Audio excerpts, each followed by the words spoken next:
Well, they had mistakenly put you over here. We decided to move you over here. For how it would disrupt you, your aurora around you. Threw me off. It's like, uh-oh.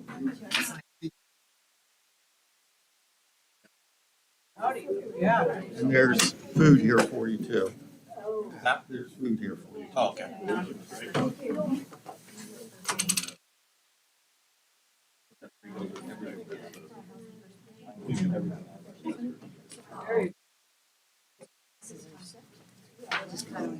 You doing? You good? You? Tag evens. Yeah, we got assigned seats. Yeah.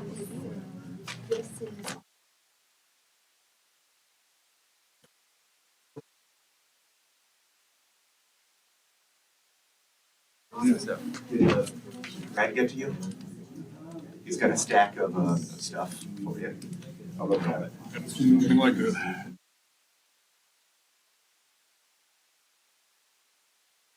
Right home.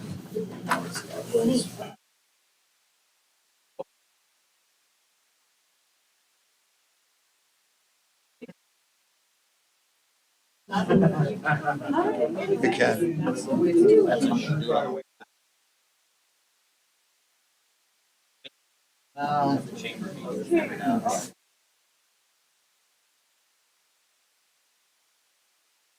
Would convince you to go to direct deposit, or do you have some?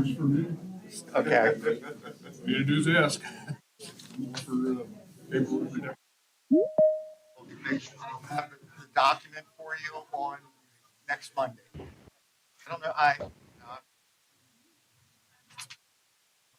move to as much direct deposit as I can. It just makes sense. Well, then you don't have to reconcile checks not deposited.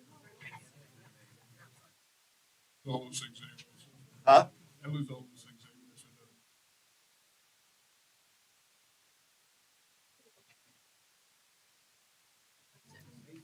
it Try to make it earlier if I can. Actually. Talking to Brandon.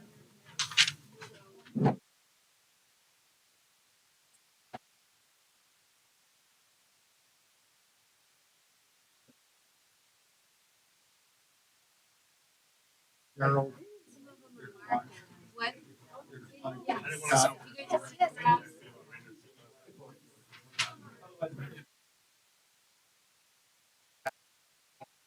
Your name on it.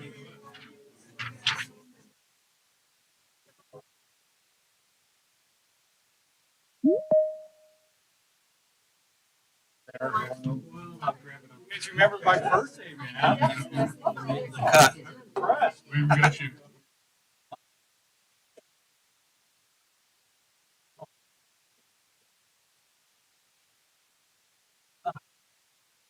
Figure out what might be in that hamburger though.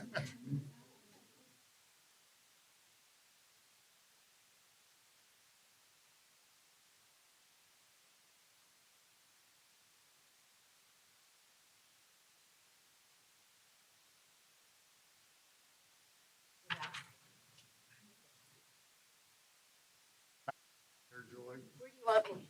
I'm gonna be able to see Yes, Joy. you. There, Senator, there's hamburgers, there's lunch here for you too.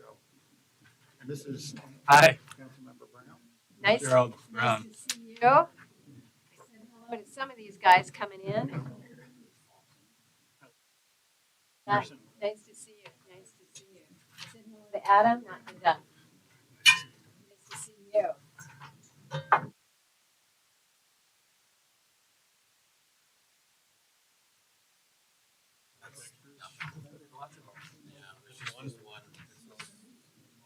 I don't know where we are. Yeah, I think you got that. Got long hair. Okay. All right, we're at your disposal here. Hello, Hi. Lisa. Mark Johnson. Mark. Nice to meet you. Nice to I meet guess, you. actually, I mentioned Yeah. that before. Yes. All right. I'm your boss. You're right here. Although we have this as a meeting, maybe we should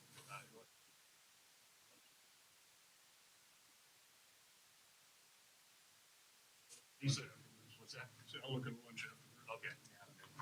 Would you like your lunch right now so that it's not cool off on you? Not unless everybody else is gonna Oh, eat at okay. the same time. All right. Well, I guess they'll all be cool. We'll just all have cold. We worked so hard on that, Mayor, to have hot food. Oh, man, I'll just pretend it's hot. Yeah. All right, we've got Joy on,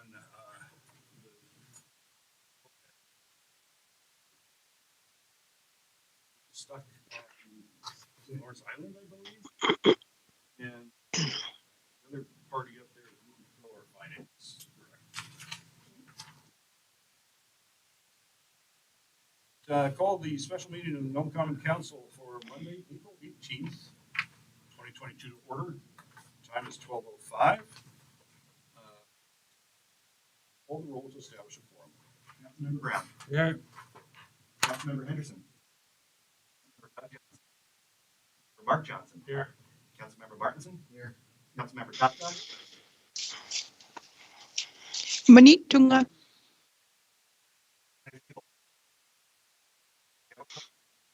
Thank you. Moving on to the approval agenda. The agenda light here is discussion on City of Nome and NJUS federal priorities with Senator Lisa Murkowski. Is there a motion to approve the agenda?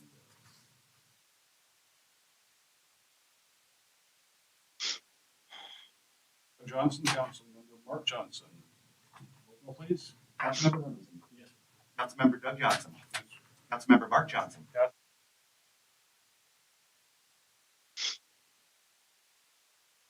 EE. Member Brown. Yes. Motion carries. Thank you. To the portion of the agenda for citizens' comments. Are there those in the audience that would like to address the council this afternoon?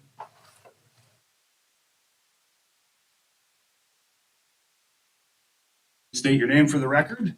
My name is Paul Costo, and it's Kosto. Brian knows that. I just wanted to, I noticed here on the agenda, you've got the housing for education and law enforcement, and I wanted to encourage the council to think of options to encourage private businesses to make buildings and multiplexes for housing in Nome and not necessarily the city getting into that particular business. Thank you.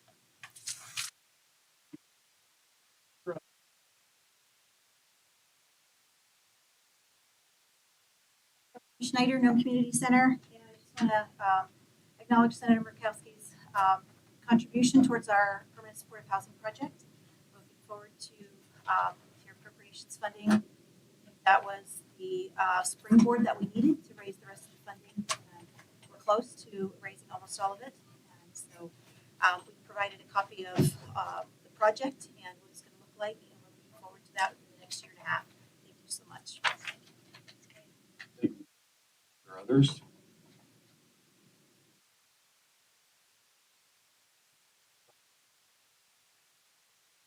Van Stupel here. I'm with Arctic Geopolitical LLC, and I'm here on behalf of King Island Native Community and Solomon Native Community to help figure out and plot forward sewer and water for housing development at the east end of Nome.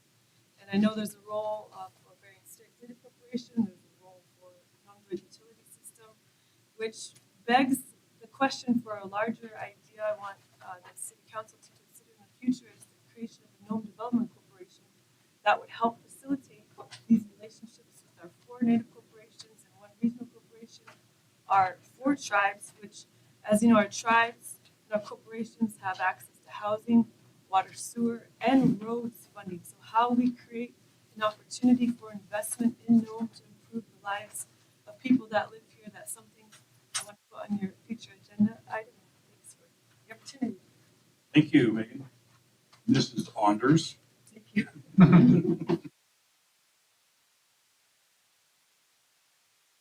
would just echo what Megan was saying. We're both basically here on behalf of the Village of Solomon and expressing our interest to the development on the east side of town. That King Island Solomon has land available. Thank you.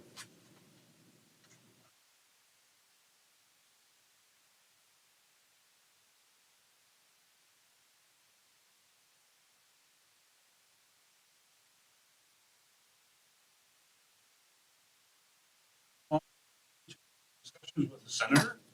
And before on a couple of items that we've actually listed on our agenda, I just want to thank you again, Senator, for coming to Nome for home and rural Alaska. So often, folks sit way far away and have no actions they're taking and how it's impacting people. Well, certainly you are here on a regular basis. Thank you for COVID being over so that we can a while, but we really appreciate your keeping track of not just the bigger places in Alaska, but all of the small folks as well. Also want to thank you a lot for of our former mayor, Richard. The speech that you gave was beautiful, and days there got to enjoy the birthday card and get well card that you and Senator Dan and Don signed, and had the opportunity to sit in his house as he just beamed with that card. It meant so very much to him.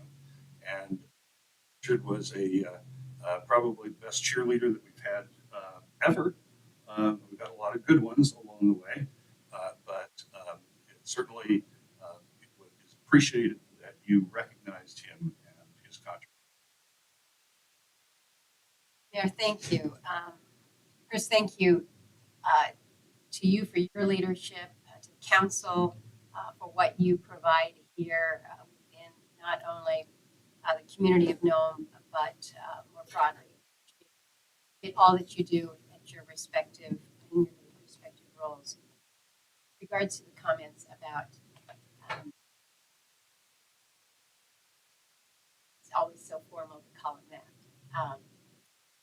Thank you.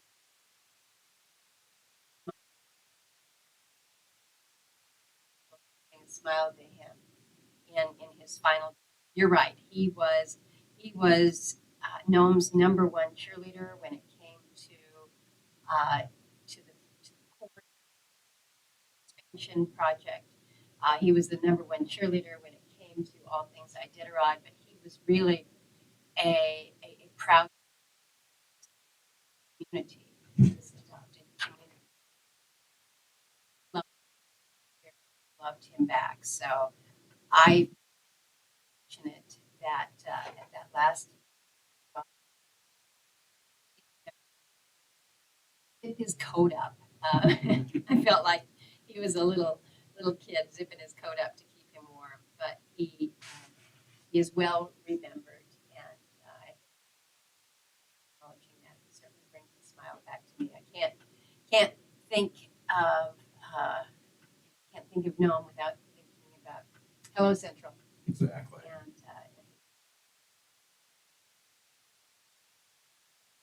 Well, being you brought the port up again, and it actually is another item on the agenda to talk about funding. But first of all, we need to thank you for you were able to get for us. I think we were shocked that this funding materialized, and we know that there was a lot of negotiation going on there, and that the aisle with others that we were able to get this project from just a pipe dream to fruition. We say fruition because we still got a little ways to go. We are working with the state legislature currently on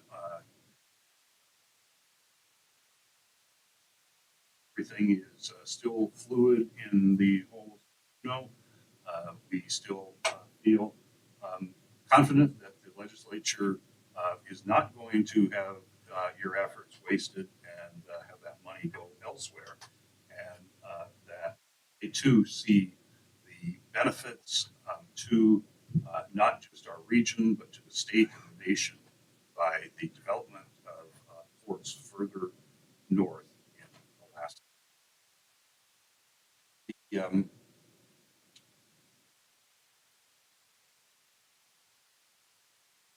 as far as, maybe we could roll that little video, Bryant, if you wouldn't mind. We have two little videos. Run the one that doesn't have any sound with it first, if you would. A little caricature.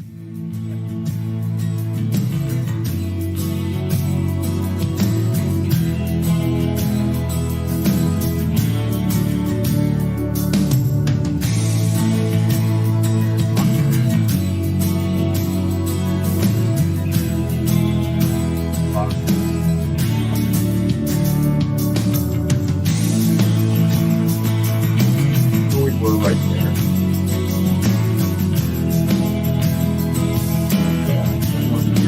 Flat. And on,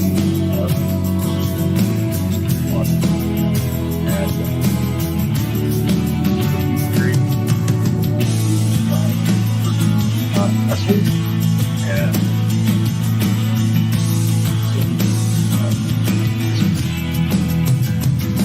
great. Or cover, like information or graphic.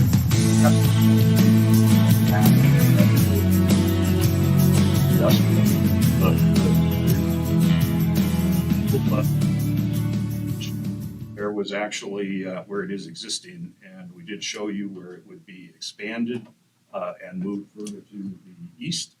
So there will be a significant area that is available then for where boats could actually, or ships could actually turn around safely, as opposed to being nosed in and nosed around and nosed back out. So we have one other little video we'd like to run, and this is something that was put together for us as our start of the presentation to the House Finance Committee, and has been used in other places in Juneau.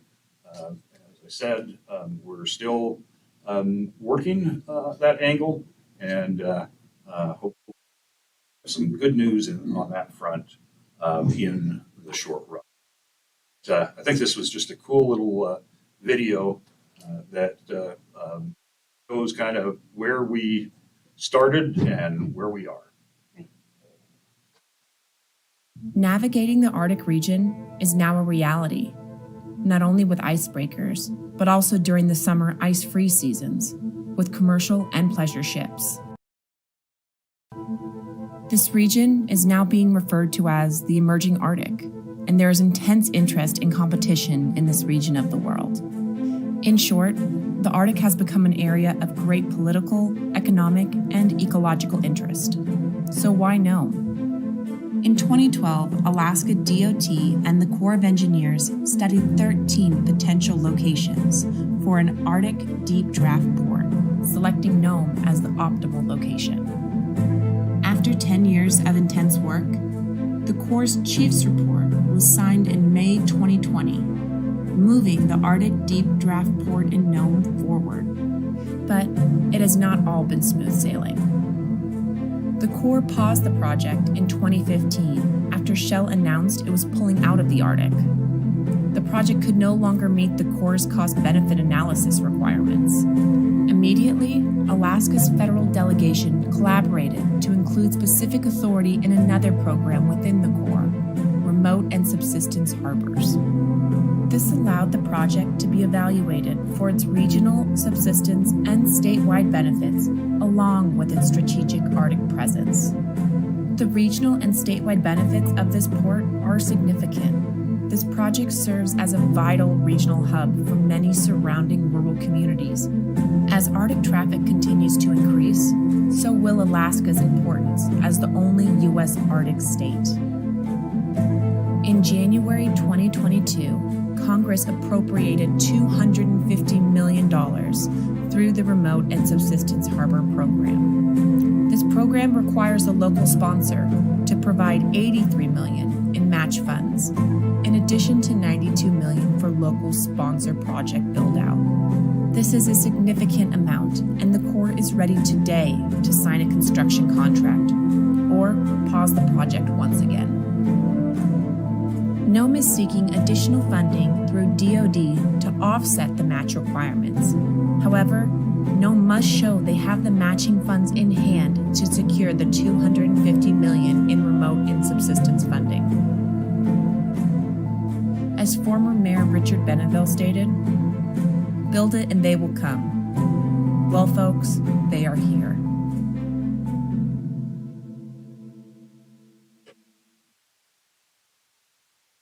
What's the story? Well, as usual, Mayor Beneville was right. It is happening, and those of us who follow the events in the Arctic need look no further than that map of the growing traffic that you see year over year, and that's not going to stop. So it means that as that continues at an accelerated rate, we need to get this project on an accelerated schedule as well. So when we think about where we are right now with this project, timing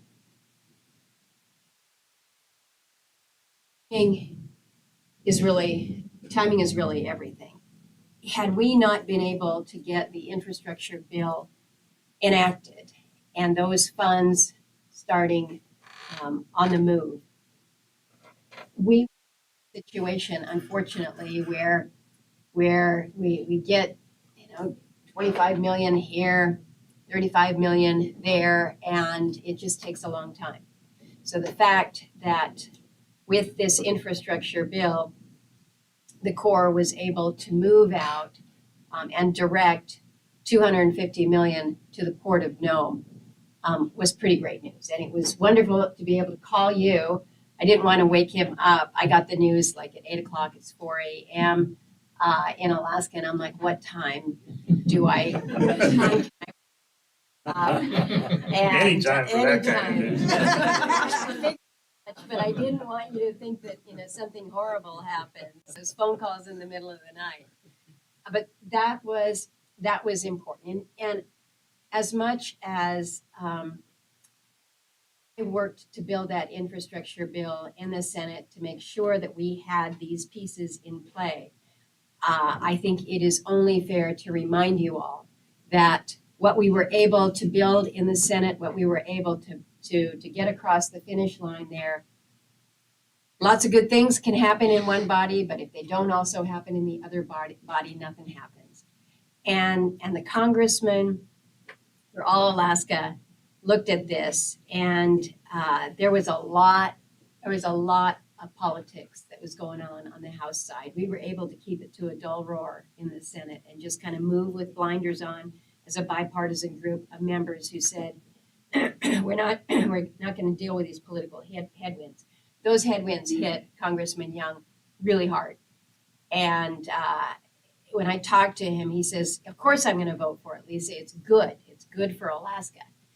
And I said, you gotta help us pass it on the other side. And he went into action. And I really give him so much of the credit for being able to move beyond the political criticism that came to rounding up the votes that we needed. And so I think it's just important that we give that credit because otherwise this project is going to take longer. So wouldn't have gotten to the top of the stack with the Corps if the project wasn't their number one priority. So you all need to give yourselves a great deal of sense of satisfaction for your efforts as well.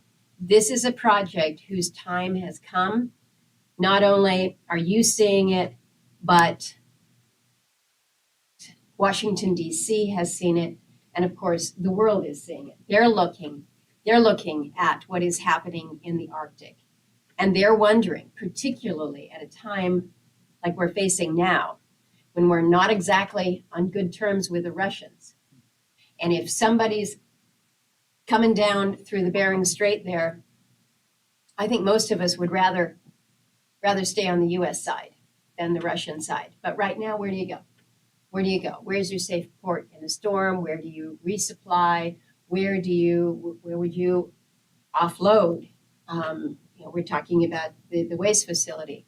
So this is a project whose time not only has come, but everything that we can do together to help move it forward. This is why I appreciate your sense, Mayor, that you think that Juneau's going to be in a good place in terms of support. But we don't want to assume that. We need to be working with you with every step in this process on the matching grants issue. I understand that application has been made or is in the process of being made for a couple raised grants through the Department of Transportation. So let us help with everything that you have that is on deck, because I think we're going to have to work multiple tracks. And I think the positive for you is that when the Corps of Engineers puts you as number one, they're willing to work well with you. They're willing to work hard with you. So we've just got to get these resources lined up in a manner that demonstrates commitment moving forward. Yeah, Joy has certainly burnt the midnight and weekend oil to these grant applications through the program and submitted. We're hopeful that this isn't the first time that we've put in for these, and that maybe there's a little more impetus to deal with some of the support structures as a result of the larger project. Find it hard to compete against, like the Port of Alaska, because they certainly have big needs as well. Fortunately for them, they have some opportunities for streams that we do not have, and we're certainly willing and wanting to do, our part to the extent that we can, but we certainly are always looking at partnering as opposed to being able to carry the full project ourselves. And that's why working with DoD on this is so important. And I think you also need to keep into perspective that, well, Port of Alaska project is a big project. We all acknowledge that, and they've got a lot of local area legislators that are pushing hard for it. Is different in the sense that you are this first true Arctic port. And so you've got a awareness of this project, I think, back in Washington, D.C., because of the significance of the Arctic right now. And again, the fact that eyes are on the Arctic. And so that can, we're dealing with whether it's federal DOT, the Department of Defense, whether it is whatever our federal agencies, I think that works to your advantage. Whereas Port of Alaska they're still fighting the struggle of being identified as still a port of anchorage. And so if it's the Port of Anchorage, it's just serving one community. Now, we all know that is not the situation, that it's basically the port of entry for 90% of the food that comes into the state. So we get all that. I don't want to diminish that. But I think the two ports are viewed differently back in Washington. One of the things that we will have in front of us beginning now, really effectively the 1st of May, we're starting to see different cabinet folks and agency people heading north. I don't get why they didn't want to come in the middle of winter. I invited folks, and the first thing they asked me is, when's fishing? So whatever it takes to get people up here, because I think they need to see and understand. So we're going to be asking you to host people when they come to town and take them out there, show them the videos, but get them on the ground here. So we'll be keeping in touch with you about timing and logistics and who's on their way. Well, we're absolutely look forward to any opportunity to present this project, and certainly appreciate your assistance in encouraging folks to visit. You mentioned the importance of the Port of Alaska to the rest of the state.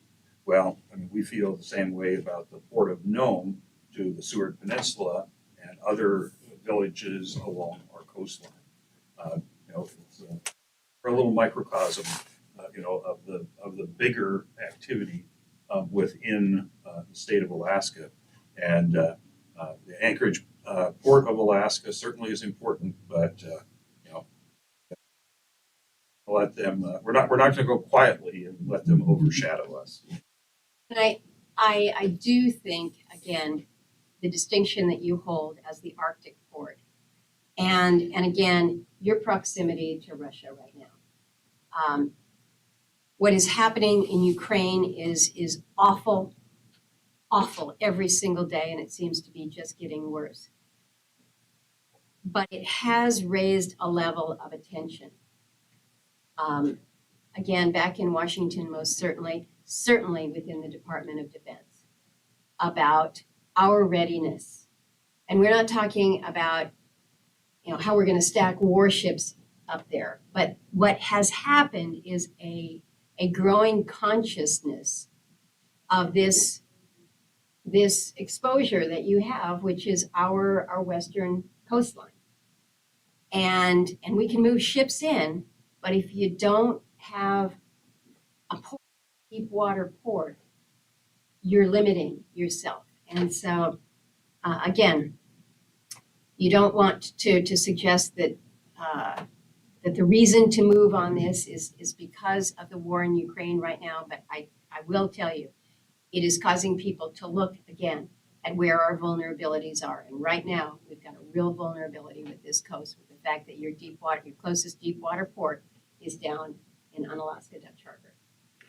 We certainly have appreciated the support of the Coast Guard, all the way up to the commandant, and we have a new commandant that needs to be confirmed, and you need to send her sending towards Nome here, so we can have a little conversation with her. Well, I'm happy to do that, Mayor. I've had many opportunities to spend time with the commandant now, and is going through that confirmation. I'm actually going to be meeting with her next week in Washington. She comes with some interesting credentials, though, because she used to captain an icebreaker. So she's very cognizant of the fact that these waters, and you need to be able to move, but she's been up in these waters before. So we will get here so that, again, she can see all of the activity that you have on deck. Thank you. Council members, do you have any questions or comments or additions here? I don't mean to be monopolizing the conversation. Tell her she can fly up here this time. Quicker, we'll invite her that way.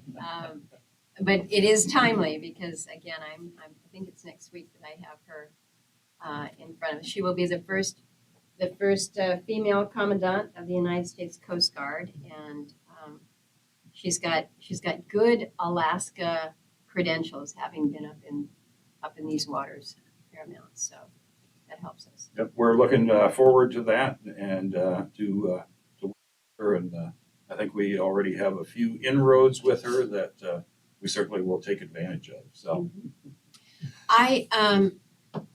as we talk about cabinet officials too, I think it's going to be important. General Crum, the head of Alaska Command, is all in on Port of Nome and has certainly shared that with me. We were in Utqiagvik just a couple days ago. And we were talking about Nome among other issues. But we will also have an opportunity to bring some of the military, I think the General Van Hurt, who's head of Northcom, has a trip that is scheduled. And I'm looking back at my staff there to see if anybody's nodding their heads, but they're not yet. So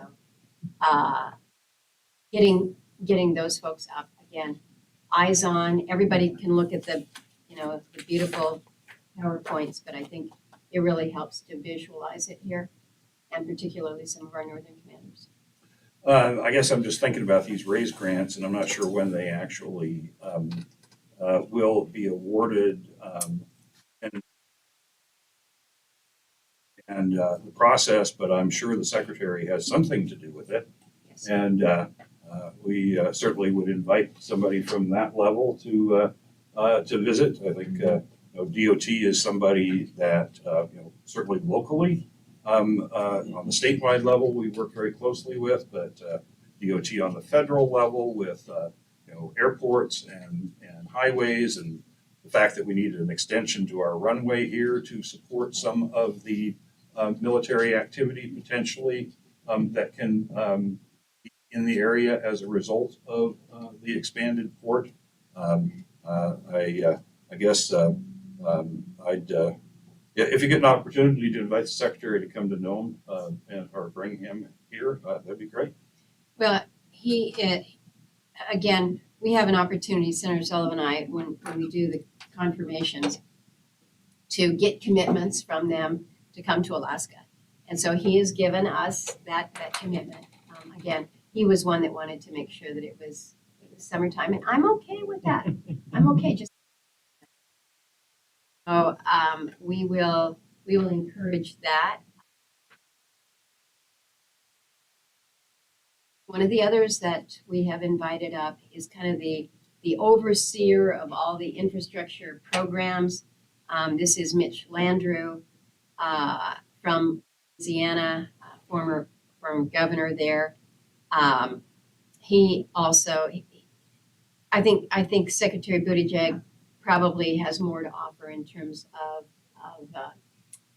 the ability to move forward on some of these grants than Landrieu would. But again, we're not going to leave any stone unturned here in terms of who we encourage to come up. So we'll be working. Great. Well, we've talked about the port here which certainly has been at the top of our priorities and wish lists. We do have a couple of other projects that we're looking to advance in the community. There was mention by Paul there of the issue that we have here on the list of housing for education and law enforcement professionals. And there has been some meetings of the council to strategize on ways to encourage local individuals and businesses to participate in addressing the significant housing crisis and shortage that we do have in the area. But housing for our teachers and our law enforcement folks, we see a significant turnover in those departments. The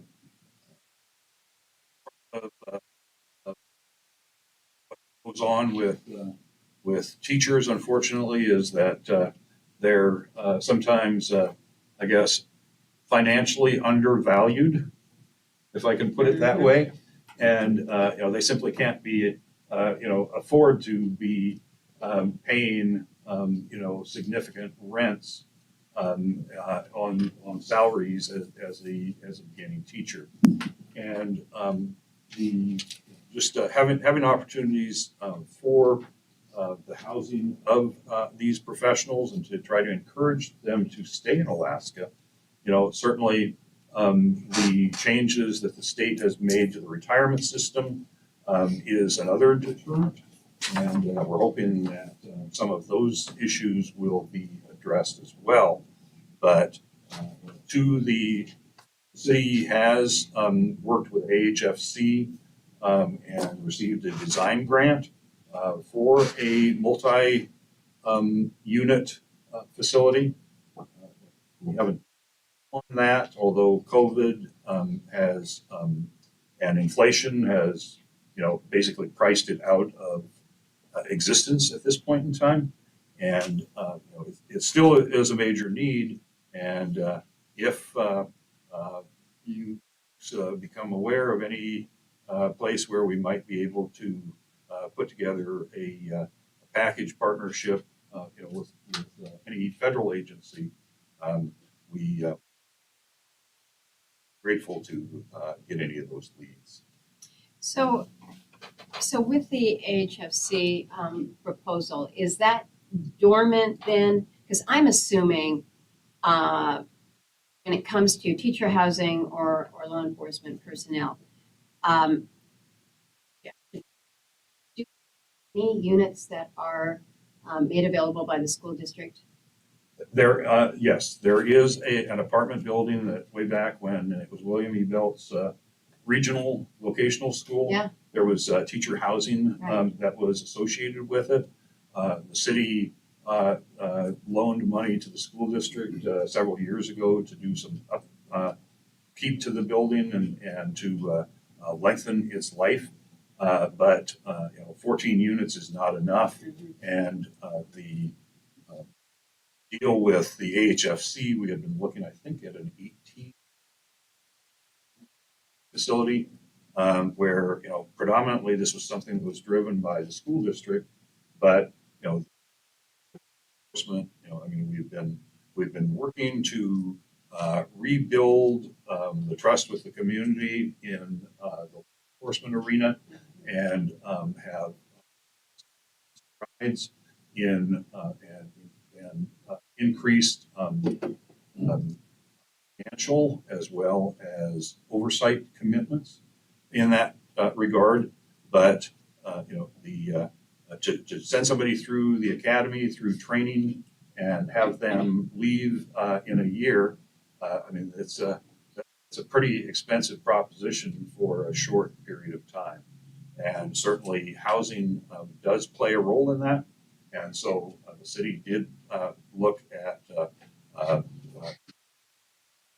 or so of housing that could be used by police professionals. So some years back, it was actually it was 2004 when I took the Secretary of Education over to Savunga, and back in the days of No Child Left Behind, and we showed him that if the school in Savunga didn't meet adequate yearly progress, that the Savunga kids would have to fly across here to Nome to go to school. And so we got that changed. Didn't necessarily work for us in Alaska here, some of these federal laws. But one of the things that he saw at that time was just the extreme issue that we had then with regards to teacher housing. And so we were able to put together an initiative that really focused on the smaller communities and getting one or two teacher housing units in the villages. We haven't done anything that is more focused on the larger communities, the kind of the hub communities like Nome. This is an issue. So it is a reminder to us that when you want to try to keep your professionals, whether it's law enforcement or those that are teachers, if you don't have adequate housing, nothing good is going to happen. I was looking through the PowerPoint here on your Deepwater port, and it's going to be exciting because you're going to have some great construction jobs going on. Where are you gonna put these construction workers? Because I'm pretty sure that not all of them are gonna be coming from Nome. So I'm looking at this region and I'm only seeing it growing. So, how you all as a community are planning for a growth and how you accommodate families is something that there needs to be perhaps a longer term plan in what is it that you do? How do you build it out? Who do you work with? How can we take, whether it's AHFC, our tribal housing, and also some of the resources then at the federal level to help meet this need, because you're limited in your growth potential if you don't have affordable energy in your community and you don't have adequate health care. I think you've taken care of the healthcare side of it. You've got a great facility here, but you have to have a place for the people to live. And that's, on the healthcare side of it, they figured that out. They built in housing to make sure that you've got your health professionals that have a place to reside. Got to have a more focused view on what we're going to be doing with housing. This is not just Nome's issue. It seems that every community I'm going to now, they're maxed out. Or what has happened is the facilities that people are in are really old. And quite honestly, they're very unhealthy. They're dealing with mold, you're dealing with poor insulation. They are not efficient, so it costs an incredible amount to keep your home warm. We've got to do a kind of a relook on how we're providing for housing for people. Because it's one thing if we go ahead and build out more renewable energy, get your energy costs down, but if it's going in one door and literally going out the back door because your homes are in such poor shape, that's not doing anybody any good either. So how we're focusing on housing more regionally, but also utilizing the assets that we have at the state level, at the tribal level, at the federal level, is something that we need to be working on. There was an effort within the Build Back Better Act that was focused on housing. In fairness, that legislation is not going anywhere, and I think rightly so. There were a lot of problems with that. Not the least of which was pretty unlimited spending at a time when inflation is hitting everybody. So there's a kind of a refocused look back in the Congress right now about what are we going to do with housing.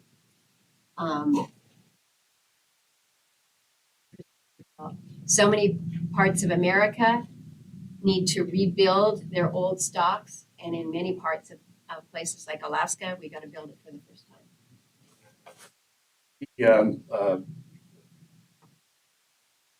We don't have all day, and you have many places to visit. And we've got a couple more things to briefly touch on, but before we switch gears, I'd open for any comments on the housing issues. I ask too, you have identified law enforcement and teachers. I mentioned that I think healthcare is adequately addressed. Are there other professional sectors that you also need to bring in? Is it just more availability of housing stock more broadly across the community that will free up things? Well, I guess, a lot of the housing stock is aged and, as you mentioned, extremely difficult to heat. And so, there needs to be upgrades. We're not looking to create new housing to free up old housing that then, goes to those that can least afford for something new. And, Megan mentioned, the expansion of housing as part of the water and sewer need. And there definitely is locations within the community and properties that are owned by others where there is a desire to develop, the housing stock itself, but the cost of extending piped services to it is extremely prohibitive as far as just putting that as an assessment on a yes, there are several facets that all need to be addressed together in order for us to achieve this goal. Just briefly on alternate energy and I a lot of time on that. I know that you're a big proponent of that, and that we've made some suggestions to you on doing some expansions.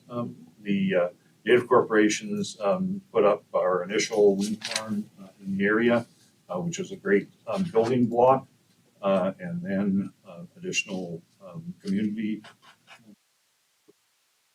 funded units were put up. Initial units, served their useful lives and have now come down.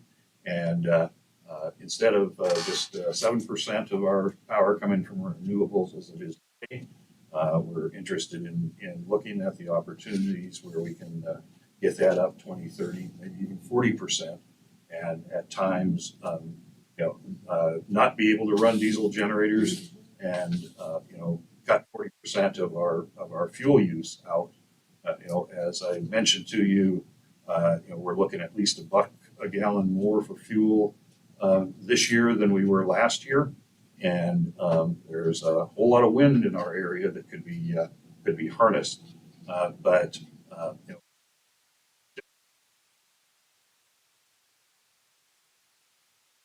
is continue to pay the costs and needing to still maintain the ability to switch to diesel because the wind can stop, and it when it's 40 degrees below zero or even 5 above, being without power, as we found a couple of times this winter, is not a good place to be. So expansions of that, utilizing of that resource and storage of that resource is something that is on our list.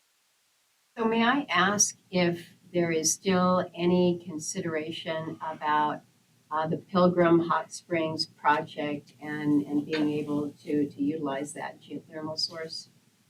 As far as for a power source for Nome,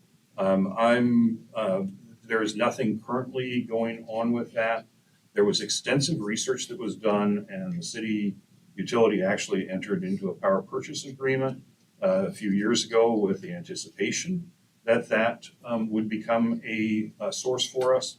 The vent was elusive and never was discovered in the drilling. That's not to say that there isn't a resource up there I'm going to call it a low grade resource, similar to what Bernie Carl does over in Fairbanks, where there's some agriculture possibilities and some tourism possibilities. And there is a group of local corporations that actually have the ownership of Pilgrim now, and I know that they are continuing to look at opportunities. As far as, I don't see that as being a source for us in the present, but there could very well be another one in another location. There has been some interest and some preliminary exploration in areas that are closer to where the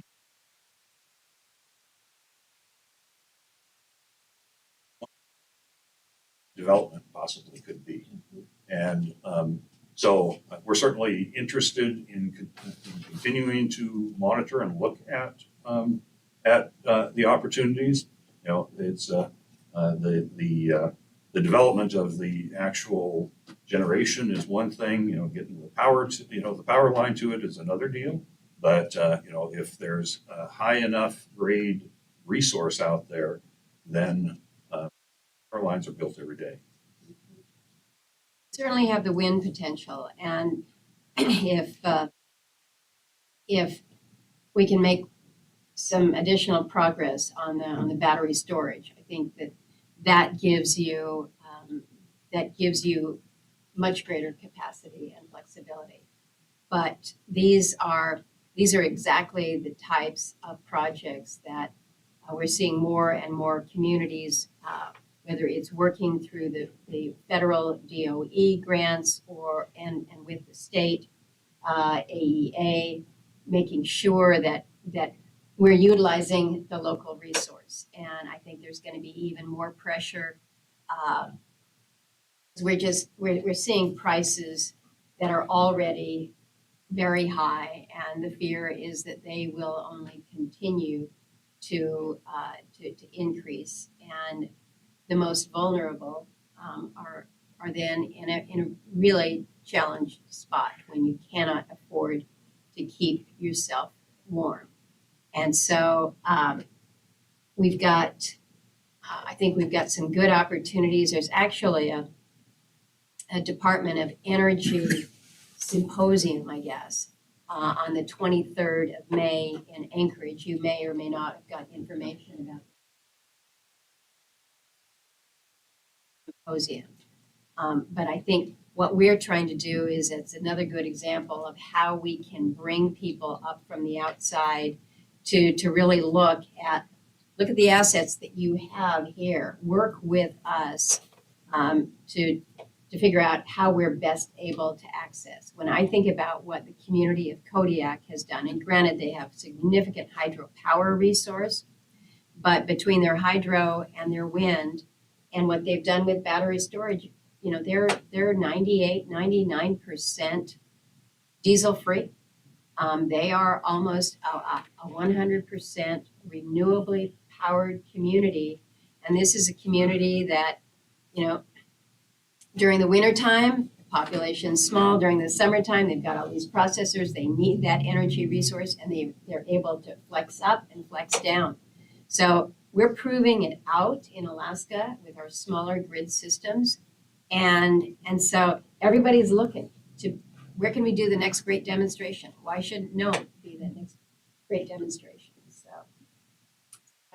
Sounds good. We're getting up to a time that I'd like to ask council members if there are other things that have piqued as we had this conversation with the senator.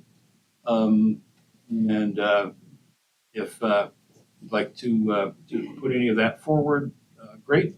Otherwise, we'll look at adjourning the meeting, grabbing lunch, and having a few minutes to just have a freewheeling conversation that's within the room. Thanks for talking about housing. I think Nome's a little unique. I guess if there's federal money to be spent on this project, from my perspective, I'd really like to see it used to expand our existing sewer and water grid infrastructure, because you don't have sewer and water, you can't build apartment buildings, you can't do all those other things. And I think that, you know, talking about, you know, there's, like Megan was saying earlier, we've got tribal housing authorities with funds to spend and to build. We've got private entities, developers that are interested in developing more housing, whether it's teachers or law enforcement or everybody. So would really like to see an expansion of the sewer and water grid, because in my mind, and I'm a former that has spent a lot of time financing housing units, if the sewer and water grid that can support this additional infrastructure, you know, we're spinning our wheels. And so it'd be really nice to see an effort to that. I think Nome's in a little bit of a unique position where we've got a little bit more ground to work with than, say, some of the other tribal or villages and communities and even hub communities. Strength, get the infrastructure built out. That's a really good. Well, and we are doing more. When I say we, the federal government is doing more in the water and water infrastructure space than in probably any other account out there, with maybe the exception of broadband. And this is coming on the heels, you'll recall, not too many years ago, with the lead in the pipes in Flint, Michigan, that just caused a whole scrutiny of what's going on within our water systems, for safe drinking water. And so whether it is in those accounts for within EPA, and this is my subcommittee on the appropriations that I'm the ranking member on. So we have made sure that as we are looking to provide resources, it's in these water and wastewater accounts. So not only through the appropriations, but also what we did within the infrastructure bill, put $3.5 billion towards water and wastewater projects across the country. Much of that, well, you have accounts within IHS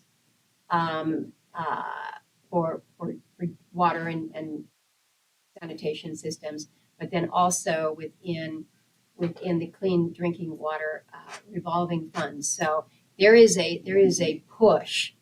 You might even say a flood of federal money that's focused on what we're doing to make sure that it's safe drinking water.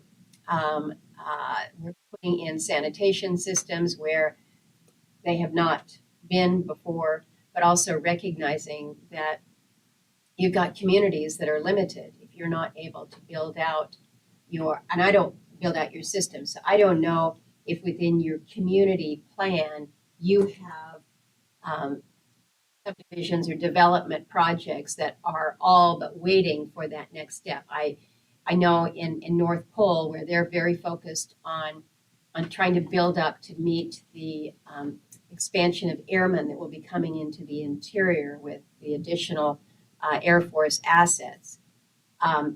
They're waiting for this money because they've got identified areas that just need an opportunity for a competitive grant. They know that they're going to have to deal with the matching, but at least it gets them started. To this water and sewer question really quick. So I happen to be a water and sewer policy expert. We just rewrote the sanitation facilities SDS guidebook for Alaska through ANTHC and Norton Sound.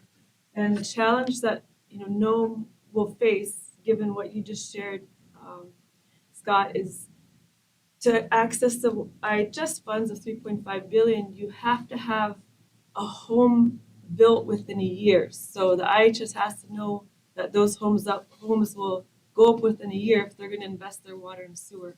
And while our tribe, there's 4 tribes here that have access to engineers that can help do the design for that water and sewer expansion work, because it's within Nome Joint Utility System, it has to be Nome Joint Utility has to apply for those funds. So Nome Joint has to put it in the IHS SDS as well as the state CIP. And if you do go the state route, the CIP process, Nome has an advantage because there's a 20% set aside for hub communities.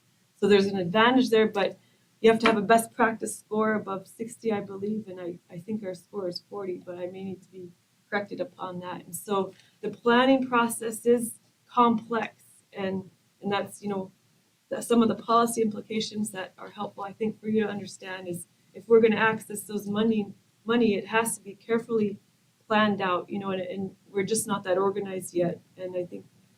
So Megan, can you share with me? You said funds have to be expended within a year, or I'm assuming at least started a year from when? From when the infrastructure funds were allocated, or When So does that if- clock start? if you want to build water and sewer for future housing development, and this is something we've been asking the IHS will tell us that if you're gonna, there has to be an existing home there to connect water and sewer, but if there's not a home, there has to be a home within 1 year. And so From 1 year of when? of when the project is entered into the system's deadline is this June. So for a lot of these projects, and I'll just actually hand this to you, it's from the city. Tim Morton, this water and sewer plan. So projects, they have to be put in the system by June this year. And then you have to, prove to the IHS there'll be a housing unit there for it to be funded. And so the community planning piece is, I think, the next challenge that I'm unemployed and I can help.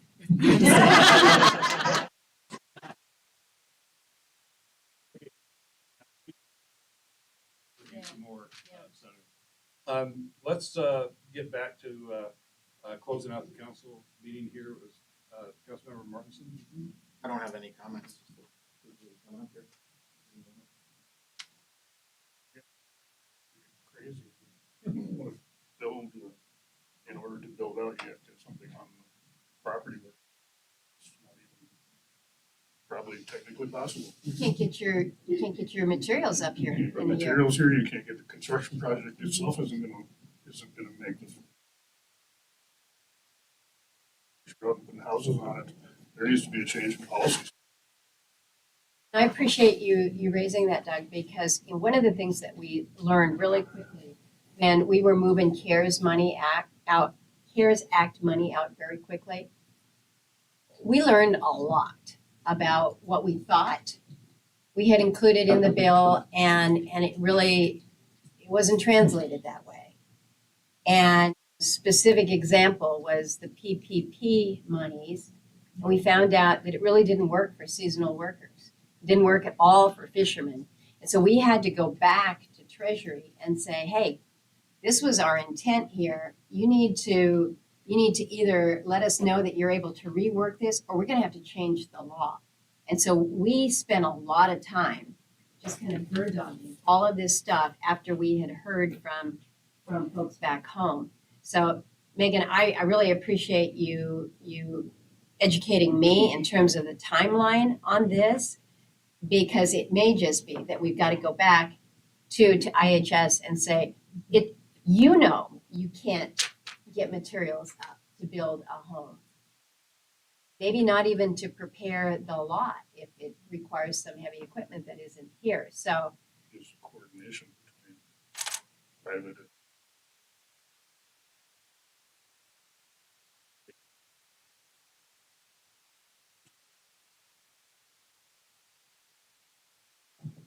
Councilmember Topcock, I usually forget the bubble, but let's go to you before we go to the rest of the room.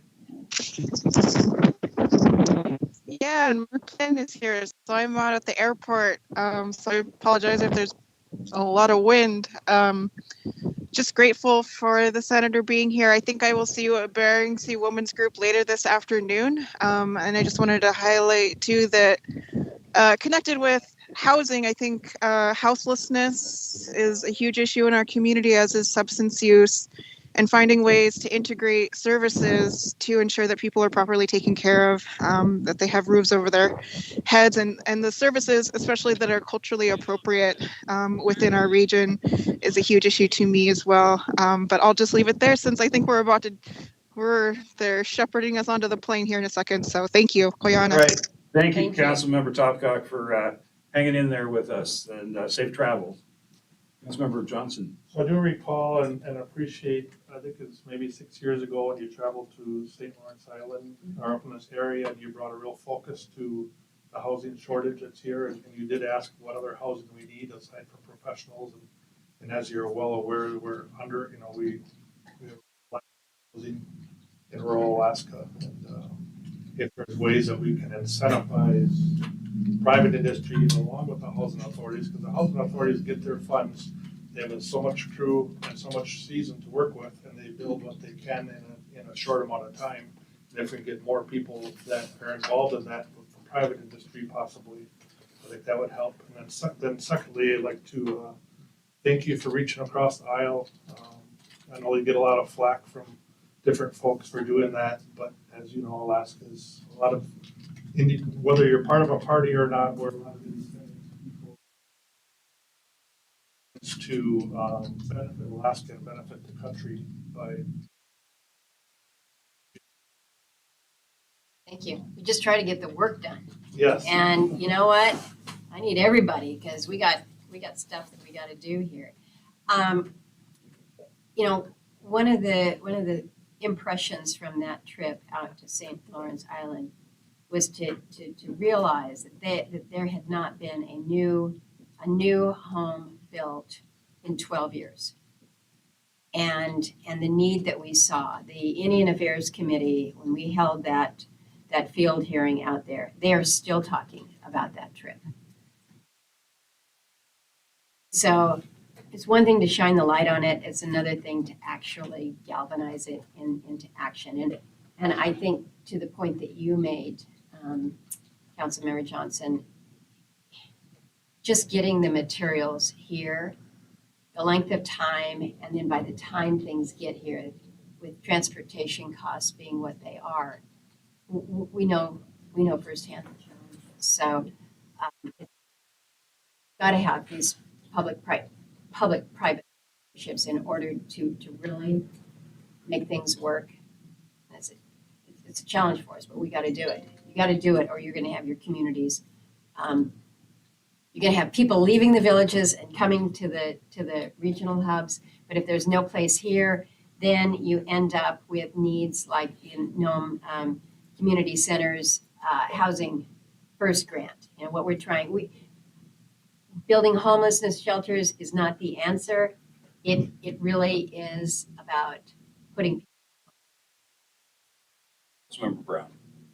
Yeah, so a couple of things on the housing. One things that tends to inflate costs, especially if a governmental entity is the one that's building it or funding the construction, is the Davis-Bacon rates tend to add a significant amount of cost to the project. Private industry can build a house for, a fairly nice house for $250,000 or $300,000 here in Nome. I mean, that's a pretty nice house. When you put the Davis-Bacon layer on it and all the government regulations, that can go up, $100,000, $150,000, $200,000 more. So you end up with the same amount of money that in private industry is going to build a lot more housing than if you do it through the public sector. And I don't know if there's an answer for that. And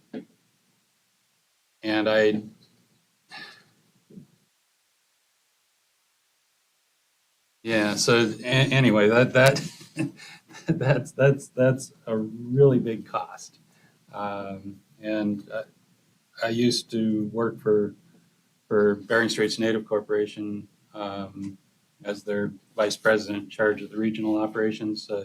I've overseen a number of projects in the region, so I'm talking from experience.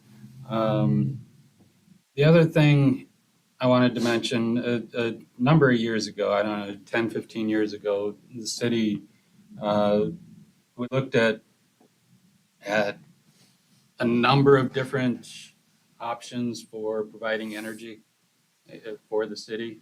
I mean, we looked at, what would a nuclear option be? There's the nuclear battery concept. I think you're probably familiar with that. Microreactors. Yeah. We looked at tapping into natural gas in the basin. We know that, back in the 70s or whenever, there was exploration for oil and the companies actually capped wells because all they were finding was natural gas. Relocating those and getting drill rigs and all that kind of stuff is pretty expensive, but we thought as Shell moved north to do their thing, that maybe we could borrow a rig for a bit. Obviously, that didn't materialize. There's other gas resources closer to shore down the coast a bit. We looked at bringing in a coal-fired plant on a barge.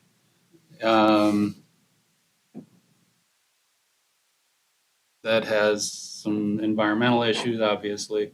I believe we looked at solar at the same time, but solar up here is that when you need it the most is when you have the least amount of it.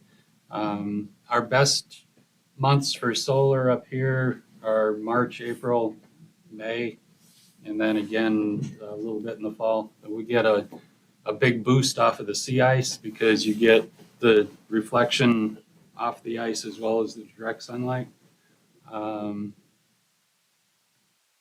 But we ended up going with wind because it was relatively inexpensive and a relatively easy way to supplement the power generation. Wind, of course, has its own problems, as our Alaska's congressman like to point out that the wind sometimes doesn't blow. And what do you do then? And That's when we needed Dawn. yeah, he